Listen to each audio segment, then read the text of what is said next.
बहुत बहुत शुक्रिया जी भाई, आपको जज़ाक खैर दे।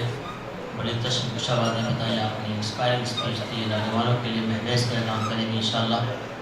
मैं बगैर किसी तमहीद के ताख़ीर के, वक्त बहुत कम है, मैं हमारे रिटायर्ड IPS ऑफिसर हमारे IG साहब से गुजारिश भाई दादापुरी साहब एक ऐसे रिटायर्ड पुलिस ऑफिसर हैं कि जहाँ बहराइच मुसलमानों पर जुल्म हुआ, आसाम पे जुल्म हुआ, हमारे साथ हैदराबाद, आसाम, कलकत्ता जहाँ जहाँ गए, मेरी ख्वाहिश है कि अगर आप लोग खड़े होकर एक बार इनका इस्तकबाल कर दें।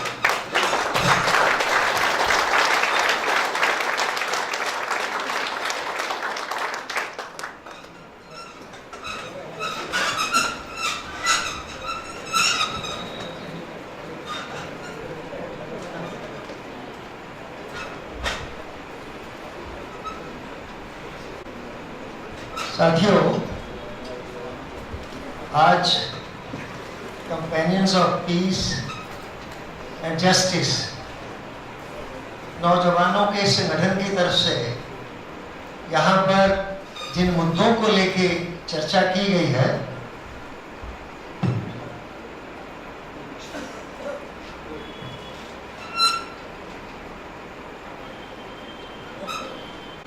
जिन मुद्दों पर चर्चा की गई है, मैं समझता हूँ इस दौर के ये सबसे अहम मुद्दे हैं। ये अहम इसीलिए है कि इससे आप और हम सब लोग इससे प्रभावित हो रहे हैं। ये बात सब मानते हैं कि अमन तभी कायम रह सकता है अगर इंसाफ होगा। अगर इंसाफ नहीं होगा और बेइंसाफी होगी तो अमन कायम नहीं रह सकता। तो आज जिन नौजवानों ने इस बैनर के तले ये आयोजन किया गया है, मैं उन सबको बहुत बहुत बधाई देता हूँ। और जैसा नदीम भाई ने कहा कि आप सबसे गुजारिश है कि आप इनके साथ खड़े होइए, आप इनके साथ आइए और इनकी हौसला अफजाई करिए, ताकि ये और खुलकर ऐसे मुद्दों पर जो है आपके बीच में बात रख सके, आप अपनी बात रख सके और जो समस्या है हम सब मिलकर उसका हल ढूंढें कि इससे, इस बेइंसाफी से, इस बदअमनी से कैसे निजात पाई जा सकती है। ये एक बहुत अहम मुद्दा है। मैं इनको बहुत बहुत बधाई देता हूँ। आज का जो खास मुद्दा जिस पर मैं बात करूँगा वो ये है कि बहुत लंबे समय से मुसलमान नौजवानों को आतंकवाद के नाम पर जो है फंसाया जा रहा है और आज हजारों की तादाद में मुसलमान नौजवान 10 साल, 15 साल, 20 साल से जेलों के अंदर सड़ रहे हैं। मैं खुद जानता हूँ क्योंकि मैं दूसरे कुछ साथियों के साथ मिलके ये आतंकवाद के बहुत से मामलों की मैं जांच कर चुका हूँ और उनमें हमने पाया है कि 99% उनमें जो नौजवान जेल में है वो बेकसूर है। इसका हमारे पास सबूत है, हमारे पास सबूत है। पर अंधेरगर्दी है, पुलिस की कहानी, अदालतें जो पुलिस की कहानी पर यकीन रखती है, वो हमें सुनने की जहमत नहीं उठाती है।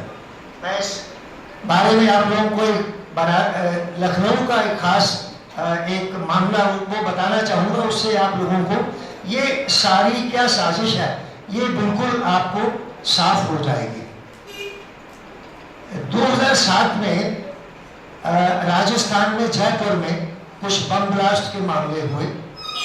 उसमें पुलिस ने उत्तर प्रदेश से आके एक शाहबाज अहमद लड़के को लखनऊ से पकड़ा।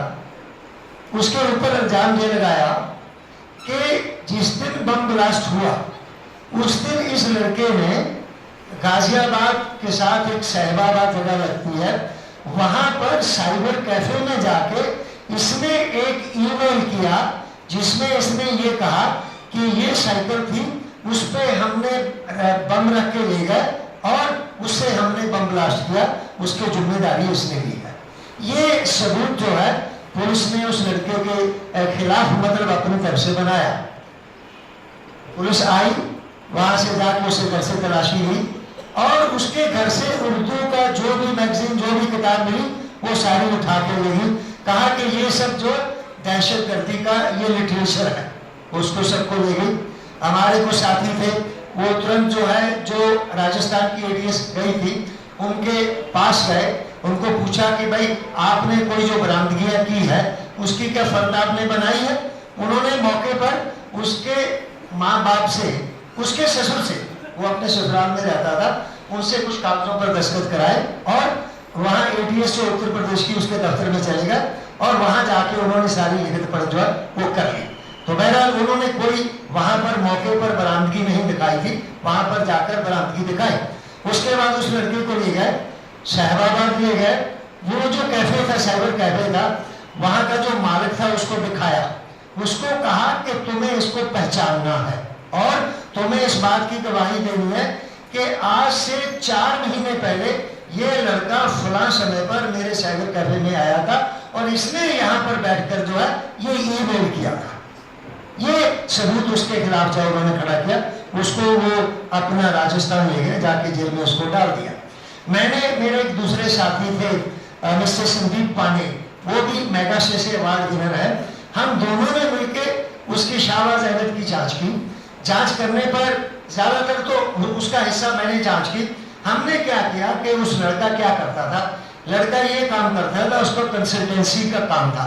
कंसल्टेंसी इस बात की करता था कि कुछ मजदूर लोग जैसे अरब कंट्रीज में जाते हैं, वहां पर अगर कोई मांग है, लोग उनके पास आते थे, उनके पास मांग थी, तो वो उनको वहां भेजते थे और वहां सीधे ना भेज के वो बम्बे भेजते थे। और दूसरा क्या था कि आजकल बहुत सारे लड़के जो फॉरेन की यूनिवर्सिटीज है वहां से अपना पढ़ाई करना चाहते हैं, उसका काम जो स्टूडेंट्स को कंसल्टेंसी देना था कि आपको कौन सी यूनिवर्सिटी में जाके पढ़ाई करना ठीक होगा, वो कंसल्टेंसी ये करता था।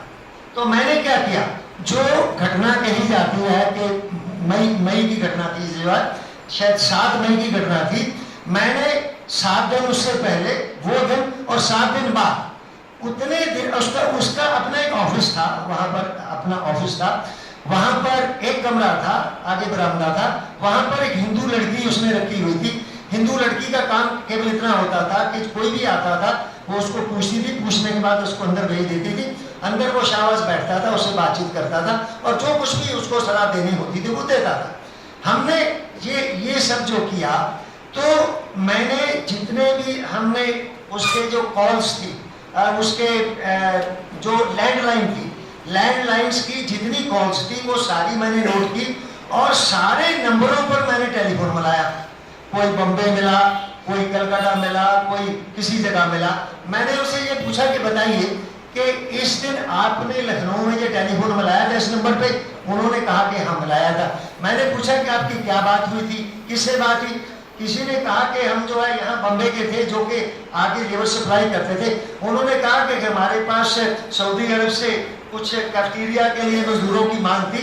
अब वो शाहबाज अहमद से हमने बात की थी, अगर आपके पास कोई लोग हैं तो आप जो है हमारे यहाँ उनको भेज दीजिए, हम उनका टेस्ट ले लेंगे, उसके बाद अगर ठीक होगी तो हम उनको भेज देंगे। एक दूसरी जगह पर धनबाद से एक लड़के ने मुझे बताया कि मैंने टेलीफोन कॉल किया था, मैंने शाहबाज अहमद से बात की थी।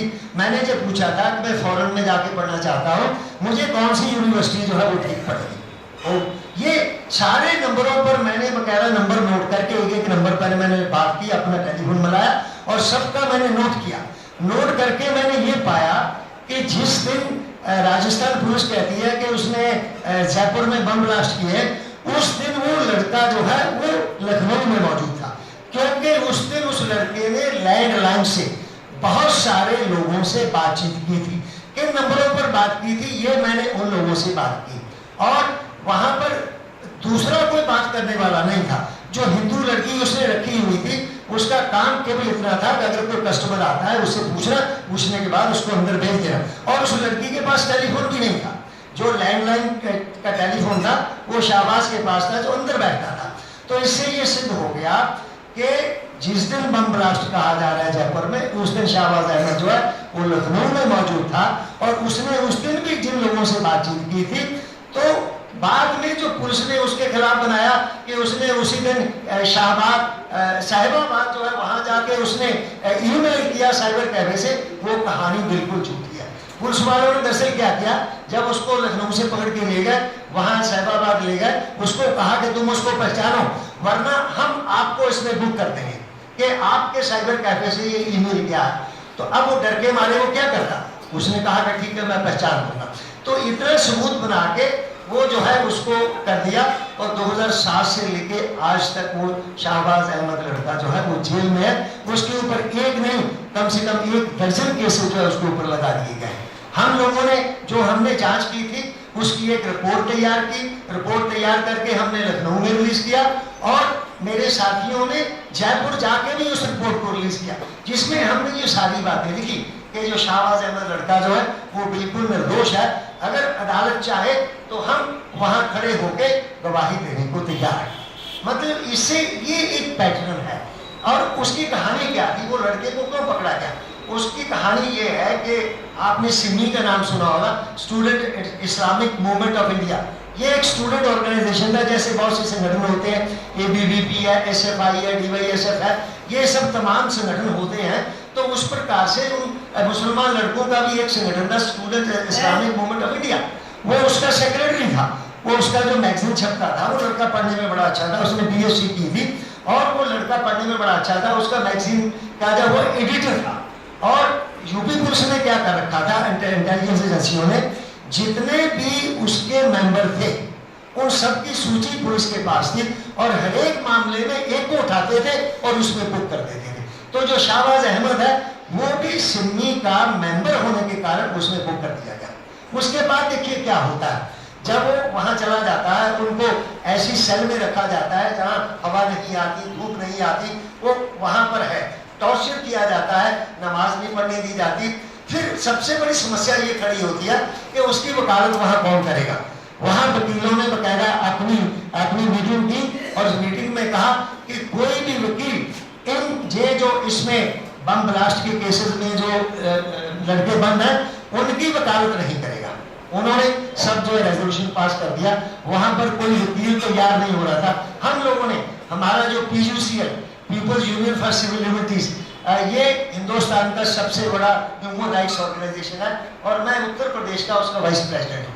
हमारे जो साथी थे राजस्थान में, उन्होंने कोशिश करके हम लोगों ने एक जैन वकील थे, उनको हम लोगों ने तैयार किया, बड़ी मुश्किल से राजी हुए, पर वो भी बीच बीच में कहे कि हाँ तुमने किया होगा तभी तो तुम पकड़े गए। अब अगर आपका वकील ये कह रहा है कि हाँ तुमने किया होगा इसलिए तो पकड़े गए, तो फिर आप अंदाजा लगाइए कि वो वकील आपकी पैरवी क्या करेगा। फिर क्या हुआ, वो वकील भी भाग गया। वो जो वकील था, मतलब आप देखिए पुलिस क्या कर रही है, और जो हमारे वकील लोग हैं वो क्या कर रहे हैं, जिनका काम किसी भी जो अक्यूज है उसकी पैरवी करना है। ठीक है, आप अपनी फीस लीजिए, पैरवी करना है, परंतु यहाँ क्या हो रहा है, क्योंकि ये सभी मुसलमान हैं, इसलिए कोई ना मुसलमान और ना हिंदू वकील जो है उनकी पैरवी नहीं करेगा।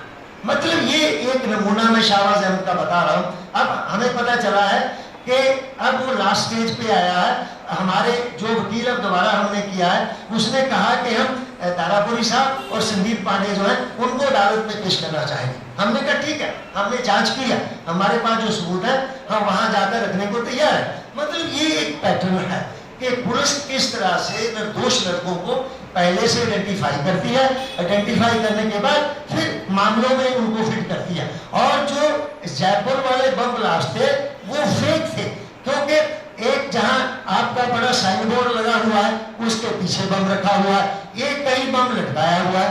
अब आप बताइए, अगर किसी को बम फोड़ना है तो वास्तव में दहशतगर्दी करनी है तो ऐसी जगह पे बम फोड़ेगा जहां पर नुकसान हो, परंतु वो कहीं भी अपना कहीं बम लटका नहीं देगा।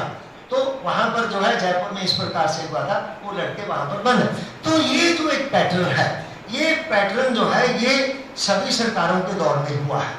2007 में तो कांग्रेस की सरकार थी, और जो मुसलमानों लड़कों को टारगेट करना, नौजवानों को टारगेट करने के पीछे एक बड़ी बात ये भी है जो हमने उत्तर प्रदेश में देखा कि वहां पर आप लोगों ने आजमगढ़ का नाम सुना होगा।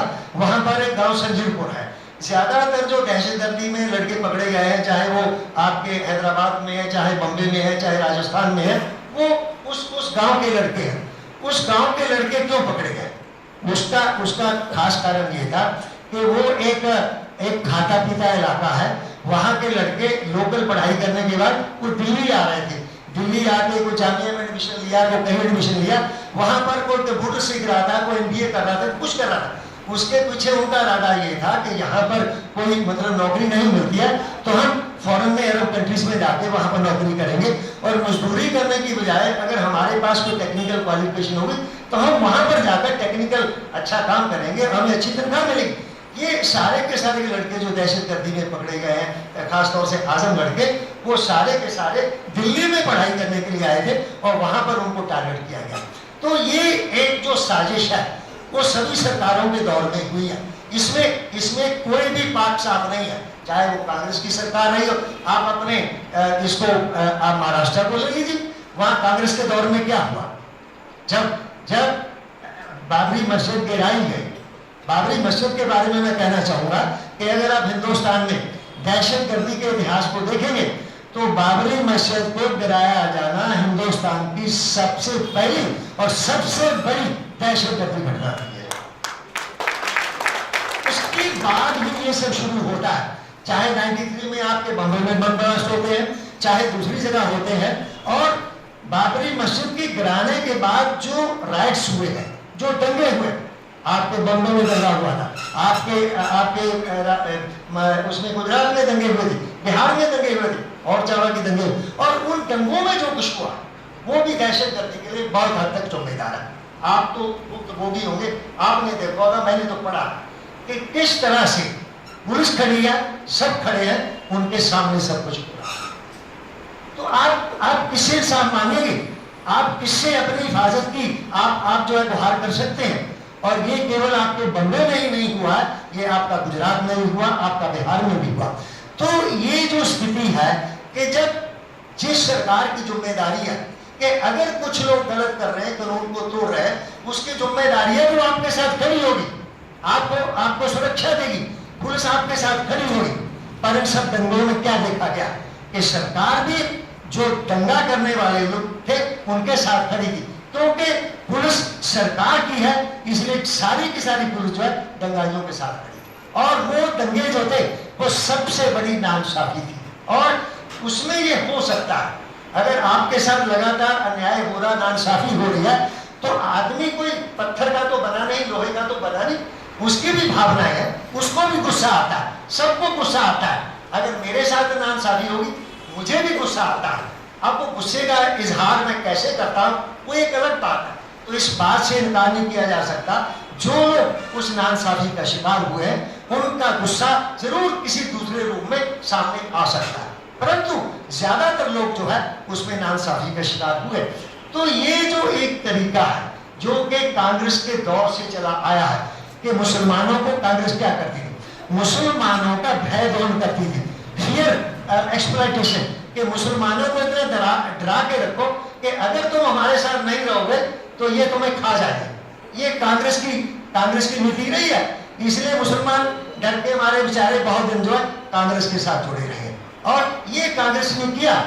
उसके बाद जब कांग्रेस कमजोर हुई तो वो लोग जो सत्ता में, और दूसरा आप देखिए जितने काले कानून हैं सारे के सारे कांग्रेस के दौर में बने हैं।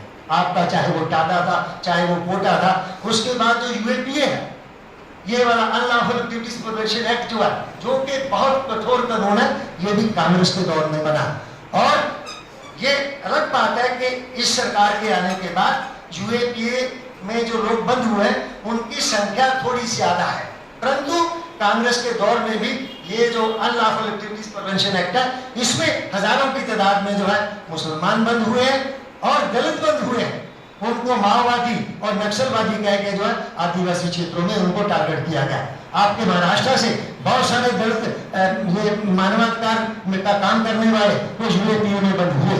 तो ये जो नाइंसाफी है ये एक लंबे समय से होती जा रही है। उसका एक खास मकसद है, उसका खास मकसद ये है कि ये तबका जो है, चाहे वो मुसलमान है, चाहे वो दलित है, चाहे वो ईसाई है, ये सत्ताधारियों के लिए एक चुनौती है। ये उनके खिलाफ खड़े हो सकते हैं, इनकी नात फाटी उनके साथ हो सकती है, इसलिए इनको इतना दबा के रखो, इतना डरा के रखो, इतना इनको कमजोर बना के रखो कि ये हमारे खिलाफ जाने की जरूरत ना कर सके। ये पॉलिसी जो है ये कांग्रेस ने अपनाई है और जो वर्तमान सरकार है उसके बारे में तो कुछ कहा नहीं जा सकता। उनकी क्या पॉलिसी है वो कोई छुपी नहीं है, उसके बारे में किसी को कोई मुखालता नहीं होना चाहिए। वो तो जब सत्ता में नहीं थे, वो क्या करेंगे सत्ता में आने के बाद, वो तो खुल के कहते थे, आज भी कहते हैं। इस बात के लिए हम उनका स्वागत करते हैं कि उनकी करनी और कथनी में अंतर नहीं है, जो वो कहते हैं वो कर रहे हैं, वो कर। कांग्रेस की करनी और कथनी में बहुत फर्क रहा है, वो कहती कुछ थी और करती कुछ थी, जो जिसका खमियाजा मुसलमानों ने भुगता है, दलितों ने भुगता है, ईसाइयों ने भुगता है। तो ये एक मतलब तौर तरीका रहा है कि जो माइनॉरिटीज हैं, जो सत्ताधारी पार्टियों के साथ नहीं है, उनको किस प्रकार से कमजोर करके ढला के अपने अधीन रखना है, कैसे जबरदस्ती उनका वोट लेना है, ये नीति जो है कांग्रेस अपनाती रही है।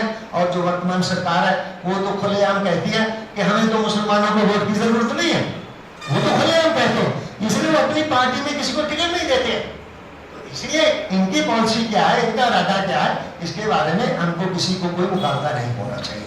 तो ये जो नौजवानों को टारगेट किया जाता है, नौजवानों को इसलिए टारगेट किया जाता है कि मुसलमान नौजवान, दलित नौजवान जो है पढ़ लिख के वो उठ रहे हैं, आगे बढ़ रहे हैं, नौकरियों में जा रहे हैं, कुछ धंधे शुरू कर रहे हैं और वो राजनीतिक तौर पर भी जागरूक हो जा रहे हैं।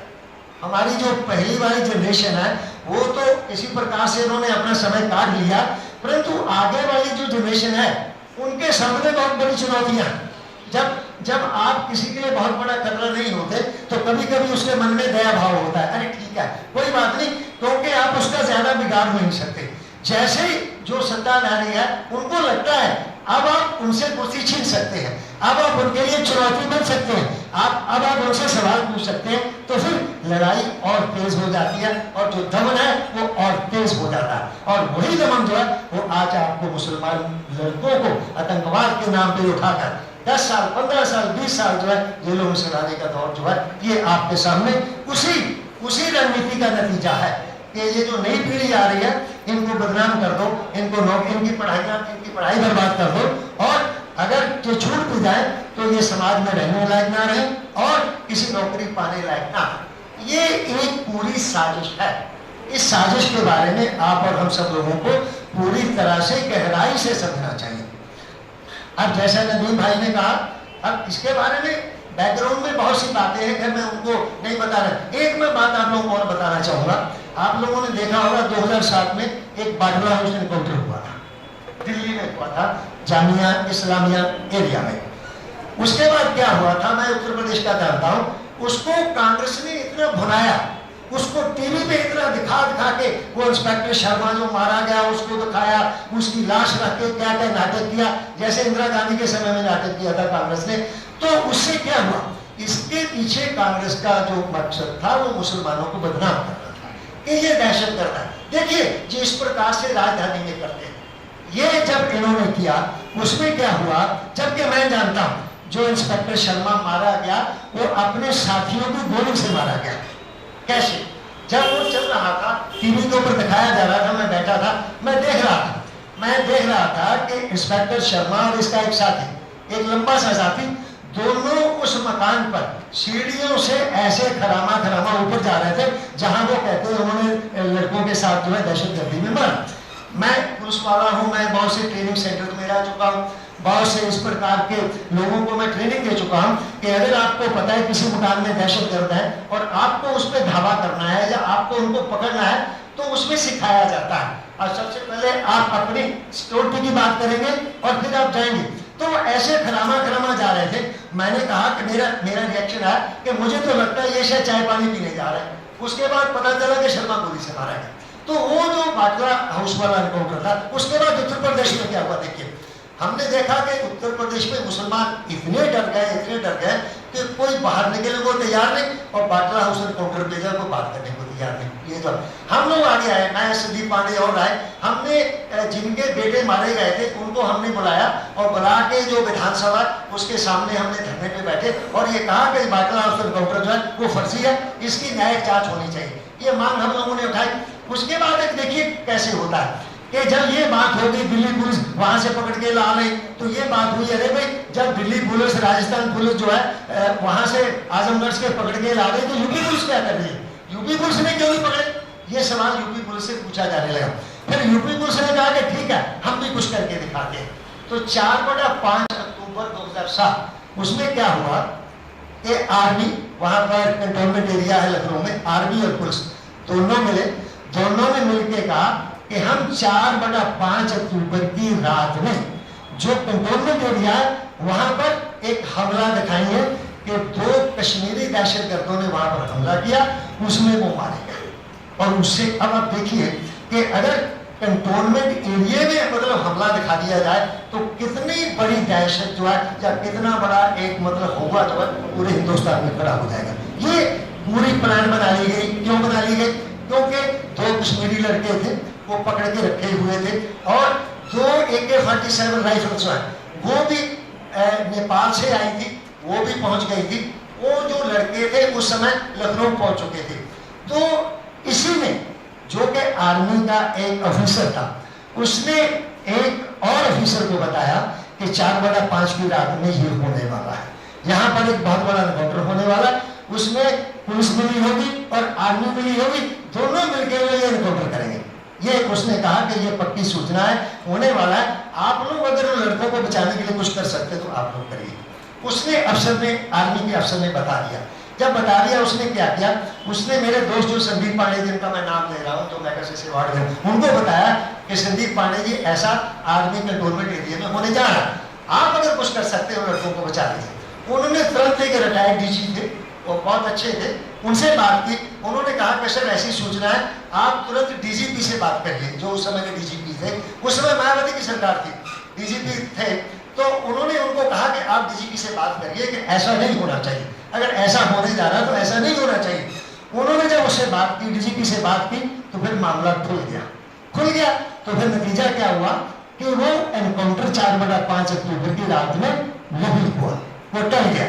अब अगले दिन जो है हाई तौबा मच गई, इंटेलिजेंस एजेंसी, ATS, ये सब जो है संदीप पांडे को पूछ रहे, आपको कैसे पता चला, आपको किसने बताया, क्या क्या। और उन्होंने संदीप पांडे को अपने दफ्तर में बुलाया और मैं भी उनके साथ चला गया। मैंने कहा देखूंगा पुलिस वाले ऐसे क्या पूछते हैं। तो जब वहां गए तो पुलिस वाले पूछते हैं कि आप बताइए वो 2 कश्मीरी लड़के कौन हैं। तो संदीप पांडे ने कहा वो लड़के कौन है मैं नहीं जानता, पर 2 कश्मीरी लड़के हैं, या तो आर्मी के पास है या पुलिस के पास है। फिर कहा कि 2 AK-47 राइफल कहाँ है। उन्होंने कहा कि देखिए ऐसा है, मैं नहीं जानता कहाँ है, परंतु इतना मुझे सूचना है कि वो नेपाल से जो है बहराइच के रास्ते से लखनऊ पहुंची, और इसमें कौन एनकाउंटर में करने वाले कौन थे ये भी पता था। तो उसने कहा कि इसने कहा कि देखिए मुझे सूचना मिली है, मैंने वो बताया। तो उन्होंने क्या इल्जाम लगाया DIG ATS ने कि आपके पास कोई सबूत नहीं है, तो आपने आर्मी के ऊपर भी आप इल्जाम लगा रहे, पुलिस में भी लगा रहे, आपने तो बहुत बड़ा गुनाह किया। उसने कहा ठीक है, चाहे ये गुनाह है चाहे कुछ भी है, मैंने उन लड़कों की जान बचाने के लिए किया, अगर ये मेरा गुनाह है तो मैं उसकी सजा जो है भुगतने के लिए तैयार। तो मैं इसलिए बता रहा हूँ कि ये एजेंसियां कैसे करती हैं। तो वो एनकाउंटर बच गया, परंतु बदकिस्मती से वही लड़के जो है फिर 25 जनवरी को गाजियाबाद और दिल्ली के बॉर्डर पर मार दिए गए कि ये 26 जनवरी को वहां जाकर करने वाले।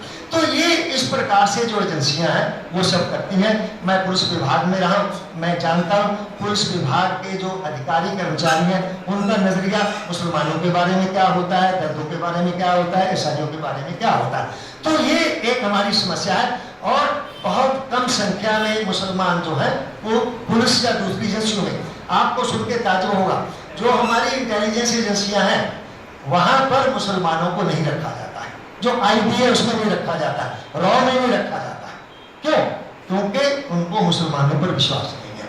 तो जब आपके प्रति इतना विश्वास है, आपको बराबर के शहरी नहीं समझा जा रहा और आपकी पुलिस में भर्तियां नहीं हो रही, जब तक पुलिस के अंदर आपका आदमी नहीं होगा तब तक आपके साथ सही हो रहा गलत हो रहा तो आपकी हिफाजत करने वाला कौन होगा।